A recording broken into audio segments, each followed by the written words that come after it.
ప్రధానమంత్రి నరేంద్ర మోదీపై కాంగ్రెస్ అగ్రనేత రాహుల్ గాంధీ తీవ్రస్థాయిలో విరుచుకుపడ్డారు. బడుగు బలహీన వర్గాల రిజర్వేషన్లను తొలగించాలని నరేంద్ర మోదీ కుట్రకు తెరలేపారని విమర్శించారు. ఈ మేరకు సోషల్ మీడియా ఎక్స్లో ట్వీట్ చేశారు. ప్రభుత్వ ఉద్యోగాలు లేవు, ఉన్న రిజర్వేషన్లు తొలగిస్తున్నారు. దళితులు, గిరిజనులు, వెనుకబడిన తరగతుల నుంచి రిజర్వేషన్లు లాక్కునేందుకు బీజేపీ ప్రభుత్వం ప్రయత్నిస్తోంది.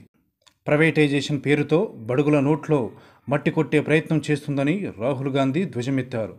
ఇక 2013లో 14 లక్షల ఉద్యోగాలుండేవి. 2023 నాటికి సరిగ్గా ఆ ఉద్యోగాల సంఖ్య 8.4 లక్షలకు చేరుకున్నాయి.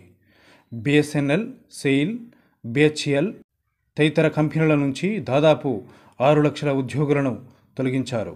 అలా తొలగించిన వారంతా రిజర్వేషన్లతో కొలువు పొందిన వారే. ఇక రైల్వే వంటి సంస్థల్లో కాంట్రాక్టులపై పని కల్పిస్తున్నారు.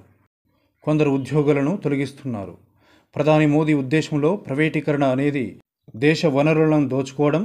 దీంతో బడుగు బలహీన వర్గాల రిజర్వేషన్లను దొంగిలించడం వంటి దుర్మార్గపు చర్యకు బీజేపీ పాటుపడుతుందని కాంగ్రెస్ అగ్రనేత రాహుల్ గాంధీ తీవ్రస్థాయిలో మండిపడ్డారు.